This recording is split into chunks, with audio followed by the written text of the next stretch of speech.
Babylon 5 did something no American TV drama had ever attempted.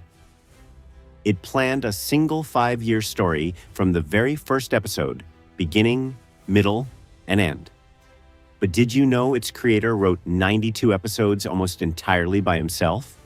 Or that he built secret trapdoors into every character in case an actor left? Here are the 14 facts, starting with the big one. The year is 2258. The name of the place is Babylon 5. 14. It was a novel for television. The first of its kind, Babylon 5's revolutionary idea was structural. Straczynski conceived the entire series from its earliest pitch documents as a single 5-year story with a fixed beginning, middle, and end, describing it as a novel for television. In an era when American TV was almost entirely episodic, with every story neatly reset by the end of the hour, this was genuinely radical. Plot threads planted in Season 1 paid off years later. Minor background characters became central. Seemingly throwaway lines were setups for revelations seasons away. The show pioneered the long-form serialized arc that now dominates prestige television, the storytelling model behind everything from Lost to Game of Thrones. Babylon 5 gambled that audiences would commit to a novel unfolding across 100 hours, and in doing so, it quietly invented the way modern TV tells stories. 13. Its creator wrote 92 of 110 episodes, a record. The scale of J. Michael Straczynski's authorship is almost unfathomable by television standards. He personally wrote 92 of the show's 110 episodes, including, at one stretch, every single episode across seasons 3 and 4, an unbroken run of dozens of consecutive scripts written by one person. No other writer in American dramatic television history has matched that sustained solo output on a series. Most shows employ a full writer's room precisely to spread the load. Straczynski essentially was the writer's room, while also serving as executive producer and overseeing nearly every aspect of production. This singular authorship is why Babylon 5 feels so unified. A genuine novel with one author's voice, one consistent vision, sustained across 5 years. It's an achievement of creative endurance that the industry regards with a kind of awe, and that no one has really replicated since. 12. He built secret trapdoors into every character, planning a 5-year story with a fixed ending, created an obvious danger. What if an actor left mid-arc? Straczynski's solution was ingenious. He built what he called trapdoors into every major character, pre-planned narrative escape hatches allowing anyone to be written out, and their crucial story functions transferred to another character without derailing the master plan. It was a safety net for a high-wire act, and he ended up needing it. When his original lead departed after Season 1, the trapdoor activated. The commanding role passed to a new captain, and the departed character's mythic destiny was quietly rerouted through the larger story. The arc survived intact. It's a remarkable piece of narrative engineering. A writer so far ahead of his story that he'd pre-built the emergency exits before anyone knew they'd be needed. 11. The lead actor left due to mental illness, kept secret for 20 years. The most poignant trapdoor story involves Michael O'Hare, who played the station's original commander, Jeffrey Sinclair. O'Hare departed after the first season, and the real reason was hidden for 2 decades. He was suffering from severe mental illness, experiencing paranoia and hallucinations that made continuing impossible. Straczynski faced an agonizing choice: shut down production to accommodate him, or let him seek treatment. O'Hare chose to leave and asked Straczynski to keep the truth private to protect his career. Straczynski honored that promise completely, revealing the illness only in 2012 after O'Hare's death, and with the actor's own prior blessing to eventually tell the story so it might help others. It's one of the most quietly moving acts of loyalty in television history. A showrunner guarding a friend's secret for 20 years. 10. The effects ran on a home computer. The Amiga Babylon 5 was a pioneer of an entire technology. Rather than the expensive physical models and miniatures that space shows had always relied on, the series created its spaceships and battles almost entirely with CGI, rendered astonishingly on the Amiga, a home computer using the video toaster and Lightwave software. In the early 1990s, this was revolutionary and slightly insane. Television-quality space battles produced on machines a hobbyist could buy. The payoff was enormous. It let the show produce episodes for less than half the cost of a Star Trek, the next generation installment, while enabling sweeping, dynamic camera moves through space that physical models simply couldn't achieve. Babylon 5's early CG can look dated now, but it proved digital effects were the future of the genre. A lesson every science fiction production would soon learn. 9. Star Trek's Chekhov became its greatest villain. Babylon 5 has a delicious connection to its great rival, Star Trek. The show's chilling recurring villain, the telepathic psychop Alfred Bester, was played by Walter Koenig, beloved to millions as Pavel Chekhov from the original Star Trek. It was a piece of stunt casting that paid off brilliantly. Koenig, freed from Chekhov's earnestness, delivered a coldly menacing, silky performance many consider the best work of his career. The character's name was itself an homage. Alfred Bester was the celebrated science fiction author of The Demolished Man, a novel about telepaths. The casting is layered with irony too, given the bitter rivalry between Babylon 5 and Star Trek's Deep Space Nine. Bringing a Trek icon over to play the enemy was a quiet coup, and Koenig relished every menacing minute of it. 8. It fought a bitter feud with Deep Space Nine. Babylon 5's defining off-screen drama was its rivalry with Star Trek, Deep Space Nine. Straczynski had pitched Babylon 5 to Paramount, Star Trek's studio, years before DS9 existed. Paramount passed, then developed DS9, also set on a space station, also beside a stable wormhole or jump gate, also with a commander of mystical destiny, a female second-in-command, and a shapeshifter. Straczynski received a warning call from Walter Koenig, who'd heard about it at Paramount. Whether DS9 was influenced by his pitch has never been proven, and today most consider the similarities largely coincidental. Space stations were logical settings.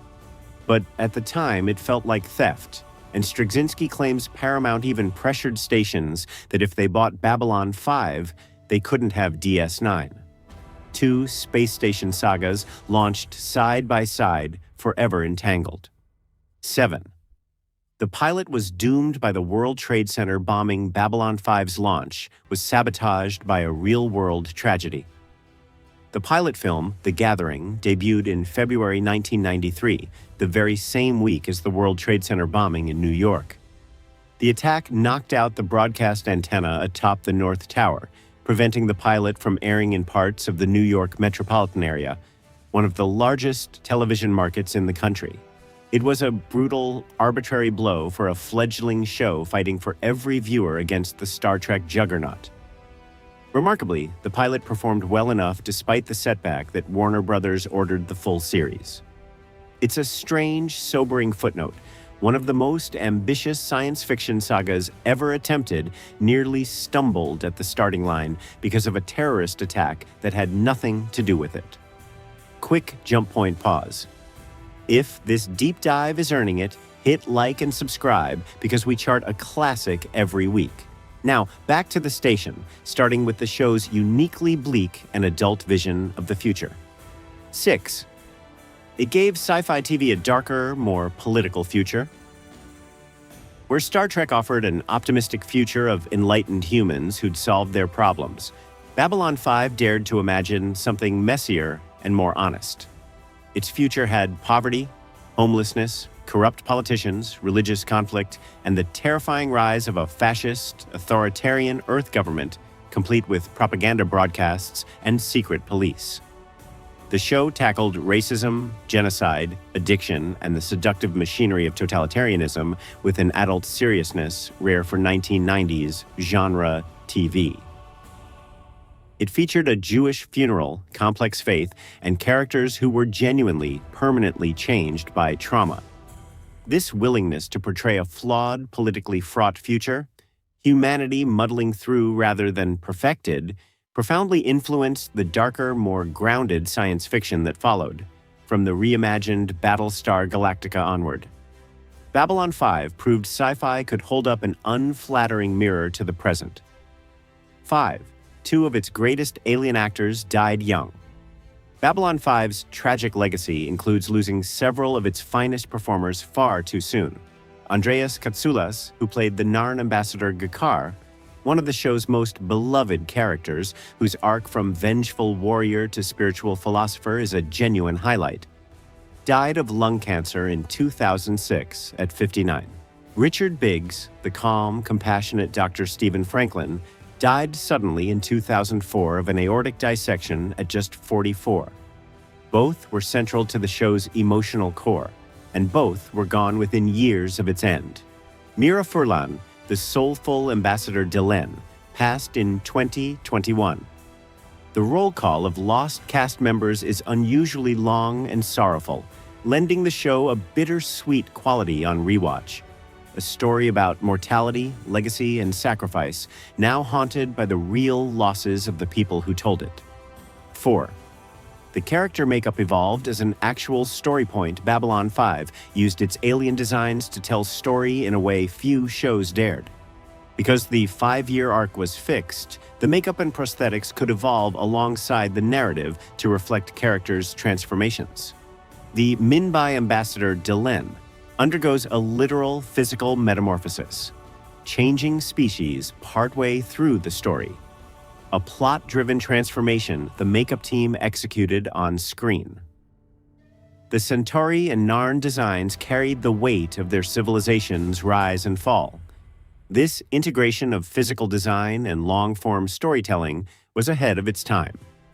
Rather than static Alien of the Week prosthetics, Babylon 5 treated its makeup as a living element of a novel, changing as its characters' souls and destinies changed. It's another example of the show's core principle.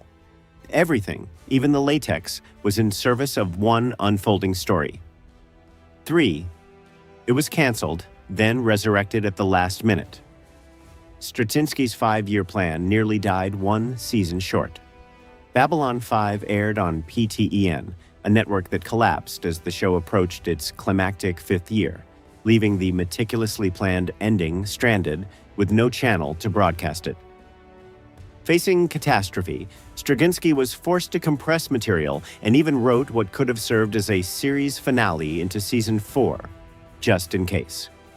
Then, at the 11th hour, the cable network TNT swooped in and picked up the show for its 5th and final season, allowing the 5-year story to reach its intended conclusion. It's the ultimate cliffhanger behind the cliffhangers. A show built entirely around a predetermined ending nearly never got to air that ending, saved only by a last-second rescue. The novel got its final chapter by the narrowest of margins. 2. It won back-to-back Hugo Awards and pioneered technology. For all its underdog status against Star Trek, Babylon 5 earned serious recognition. It won the Hugo Award for Best Dramatic Presentation in consecutive years for the episodes The Coming of Shadows and Severed Dreams, a rare honor placing it among science fiction's most respected works. Beyond storytelling, it broke technical ground.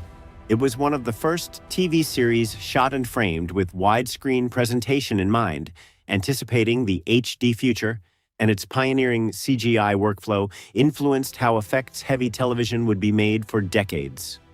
The show punched vastly above its modest budget, winning awards and admiration through sheer ambition and craft.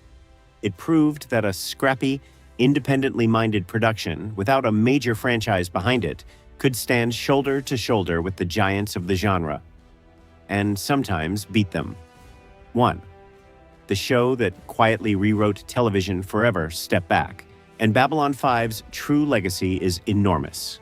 It was dismissed by some as the poor man's Star Trek, cheaper effects, a smaller budget, an underdog network. Yet it accomplished something Star Trek never attempted: a single, novelistic 5-year story with a planned beginning, middle, and end, written almost entirely by one visionary. That serialized model, the season-long and series-long arc, the slow burn payoff, the commitment to consequence and continuity, is now the dominant grammar of prestige television. Every acclaimed serialized drama since Walks Through a Door, Babylon 5 opened. A modest 1990s space show made on home computers and sheer willpower built the template for modern TV storytelling. And most viewers never even knew. Those were 14 facts most fans have never heard about Babylon 5. Which one got you? The trapdoors or the show nearly dying before its ending? Tell us in the comments. If this earned it, hit like, subscribe, and send it to the friend who still says it's better than Deep Space Nine. Until next time, faith manages.